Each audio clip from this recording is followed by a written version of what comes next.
Guys, we have a new thing happening today. Each chapel, we're going to actually give out a birthday card and a cookie time cookie to everybody whose birthday it's been that week.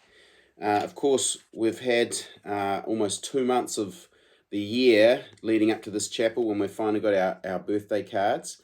And thank you to Mrs. Mann, who's organised this. It was her idea. She's come up with the cards, and it was all her idea, so thanks very much. But these are the guys who have had birthdays since the start of the year.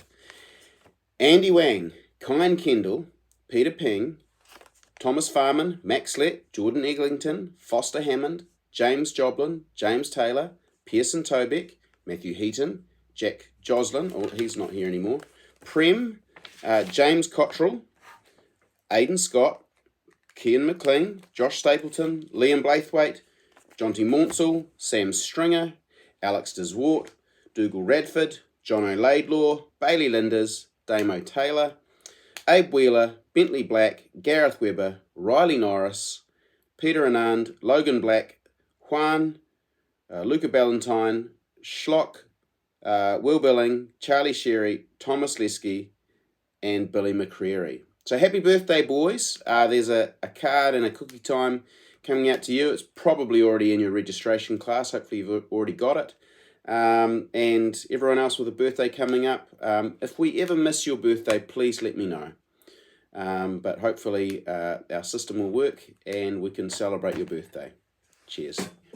Today's theme is going to be mental health. And to kick it off, we've got our chapel prefect and roving reporter, Saul Jackery, going out there asking the important questions. I'll hand over now to Saul. Liam, yeah, what does mental health mean to you, and how do you deal with it when it becomes a problem? I've been through lots of things with my mental health in the past, definitely. How I deal with it is I just get it all out, you know? It's just get it all out, tell someone, and once you get it all out, that weight comes off you, and it's really great. And so just tell someone. If you're just feeling down or feeling angry, or just go tell someone. Go tell the counsellor or the chaplain or whoever. Just so you can get it off your chest, and hopefully they can figure it out, and hopefully just So you're not in it alone. So you're not alone, and you can solve the problem. Yeah, that's awesome. Right, lads, what does mental health mean to you, and how do you deal with it when it becomes a problem? Mental health means how you feel, if you're happy or unhappy, and if it goes out of hand, you're kind of like depressed or very upset.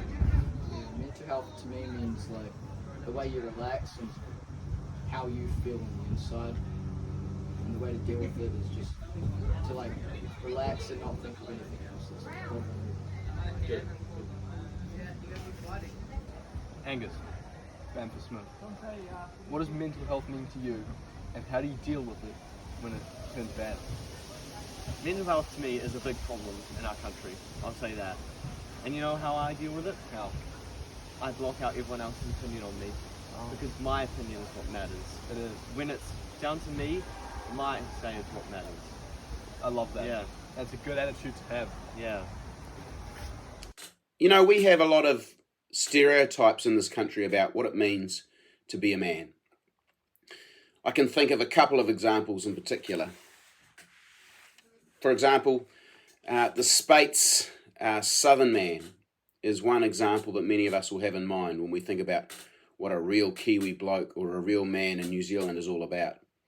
The Speight's Southern man is quiet, he doesn't express emotion, he doesn't show weakness, and he certainly would never talk to his friends about his feelings. He's a bit like Clint Eastwood. If you've ever seen a Clint Eastwood movie, Clint Eastwood always has a very stern, very serious, almost annoyed look on his face. He answers most things with a grunt, and he would never express emotion or emotional weakness of any kind. There's also some legends in our nation about what a tough New Zealand man is all about. In particular, I can think of the story of Buck Shelford. Buck Shelford was an All Black who, during a game, had a particularly sensitive and vulnerable part of his body rucked open. He limped off the field, had this particular part of his body, and boys, it's a very vulnerable part, stapled together with a stapler, and then he went back on the field and played the rest of the match. These are the kinds of examples that we've been given in this country of what it means to be a man. But we're starting to realise that these stereotypes haven't been helpful. They actually have led to men feeling alone and weak and unable to ask for help when they need it. Mental health is a big issue in this regard. And mental health is exactly like physical health. It's a spectrum. With physical health, you have a spectrum from probably death at the extreme to 100% healthy on the other end. And all of us with our physical health are somewhere in between those 2 points. We are hopefully not too near the death part, but it's very rare that we're always at 100% health. There's usually something wrong. For example, me, I often have a sore wrist or a sore back or a sore knee, or sometimes I have a headache and I'm just not feeling 100% healthy. And that's normal. And I know that there are things that I can do to take care of my physical health. I know that I should avoid lifting anything heavy with this wrist. I'll often actually get my wife to open tight jars for me. I know with my knee that I should avoid anything too strenuous, like running for too long. Or if I have a headache, I know that maybe I just need to drink more water. Maybe I'm dehydrated. So I know that when my physical health isn't 100%, there are things I can do to take care of it. Sometimes my physical health is a bit more serious than that. Last year, or actually 2 years ago now, I snapped my Achilles tendon. And some of our year 13s were actually there when I did it. And they'll tell you that I was actually performing a great and heroic feat when it happened. But you'll have to ask them about that. But when it snapped, and I knew straight away what had happened, I knew that I needed help. I needed painkillers, and I needed to go see a medical professional who could help fix that and put me into a cast to make sure that I was going to heal properly and be okay. There's no way that I could have pretended that everything was okay. It would have been utter stupidity to have got up and pretended like nothing was wrong and hidden the pain and the damage I'd done to myself and tried to carry on in some way. Mental health is very similar to physical health in that it's a spectrum. There is extremely poor mental health, and then there is 100% full mental health. And most of us are somewhere in between. I don't think that many of us spend all of our time living at 100% mental health. It's not also a case of just having good mental health or poor mental health. We're all somewhere in the middle. There are some days where I feel a bit flat and a bit down, where I'm not 100%. And to be honest, those days happen all the time. But I know how to look after myself when I'm in that sort of space. I know that maybe I don't push myself as hard. Maybe I don't expect as much from myself when I'm feeling that way. Maybe I'm gentle on myself. Also, I might say something to my wife. I might tell her, oh, you know what? I'm feeling a bit flat today. And then she can be gentle with me. She can be supportive of me. I might even tell a friend.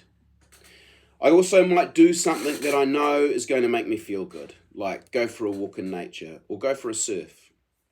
So when my mental health isn't 100%, and to be honest, it's rarely at 100%, I know how to look after myself. But there are also times when things are a bit more serious, when I know that something is really getting me down and has been getting me down for a long time. I feel very flat or actually really depressed. Maybe I'm thinking about something over and over and I just haven't been able to get any progress with it. Maybe I'm losing sleep because of it. And in these times, I know that this isn't something I can look after myself. This isn't something that a little bit of care on my behalf will fix. And so I need to go see someone professional. And I do. I go see a counsellor. I've probably had over 100 counselling sessions in my life so far, and I expect to have many more. I've also had medicine at times, antidepressants, to help me when I've been down for a long time to feel okay to get through a rough patch. But I don't ignore it. I don't pretend like everything's fine and push it down and hide it and try to limp on. That's only going to make things worse. If you find yourself struggling with mental health, then that makes you normal. That makes you like every other person. And you will be somewhere on that spectrum at all times. Sometimes it might just be a small thing you can take care of yourself. But sometimes we all get stuck and we all need somebody to help us. We all need someone who is a professional to help us get through a stuck point or give us advice. Luckily, we have 2 mental health professionals working here at Rathkiel. We have Teresa Ahipene, our school counsellor, and we have Jenny Keaton, who's also working a couple of days a week here. If you want to see Teresa or Jenny, all you have to do is go to the office and ask to make an appointment. You could always go and knock on their doors. Their offices are over next to the dining hall, and hopefully you've had an orientation if you're new here to let you know where that is. But your first port of call is to go to the office. Of course, maybe it's not that serious. Maybe you just need a checkup, and that's where people like me or your dean can help. If you come and see me, I can probably give you some tips on how to take care of yourself, on those things that you can do for yourself to help you cope with those smaller mental health issues. But if I think it's serious, then I'll refer you to one of our professionals, usually Teresa or Jenny. Boys, it's okay to not be okay. In fact, it's very normal. But make sure that you take care of your mental health.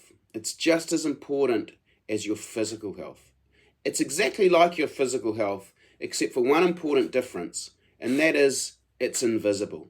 So it's easy to hide. But don't hide it, boys. Share it with people who care about you and who will understand. Come and talk to me. Talk to your dean. Talk to Teresa or Jenny. Have a great week, everybody. There are a lot of challenges out there for all of us, things that may be affecting all of our mental health. So let's be gentle with ourselves. Let's be gentle with each other. Have a great day.